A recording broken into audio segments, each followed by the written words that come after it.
Conservative MP Jamil Jivani quickly turned from celebrating his election win to blasting Premier Doug Ford. Sabotage Pierre Poilievre in his efforts to become Prime Minister. In a speech and later in an interview with the CBC's David Common. He couldn't stay out of our business, always getting his criticisms and all his opinions out, distracting our campaign, trying to make it about him, trying to position himself as some kind of political genius that we needed to be taking cues from. The Toronto area MP is known for being close friends with U.S. Vice President J.D. Vance. He also worked as an advisor to Ford during the pandemic.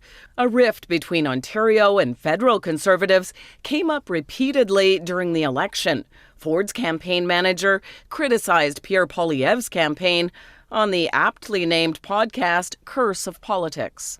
Blowing a 25-point lead and being like 10 points down is campaign malpractice at the highest level. The premier backed the man who helped him win 3 straight elections. Sometimes the truth hurts.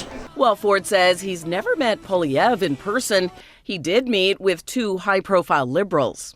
He's glad-handing with Chrystia Freeland, having coffees and lattes with Mark Carney, and I'm sitting here saying we need to be fighting for change and something new and something different, not being a hype man to the Liberal Party. One Conservative strategist says Jivani isn't alone. There are a lot of Conservatives who have been frustrated with the Ford government's kind of lack of acting on Conservative principles. But he says the blue-on-blue fight shouldn't have gotten to this level. You can have those kind of conversations behind the scenes, but the fact that I think the respective parties let that escalate to such a public spectacle, that's bad for all Conservatives. Ford was asked about the comments today. He called you a problem for Ontario and Canada, suggesting you're not a true Conservative. Yeah, I know.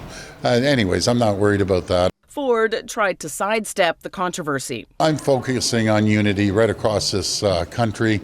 We have to bring this country together. But at this point, there appears to be a deep division among Conservatives.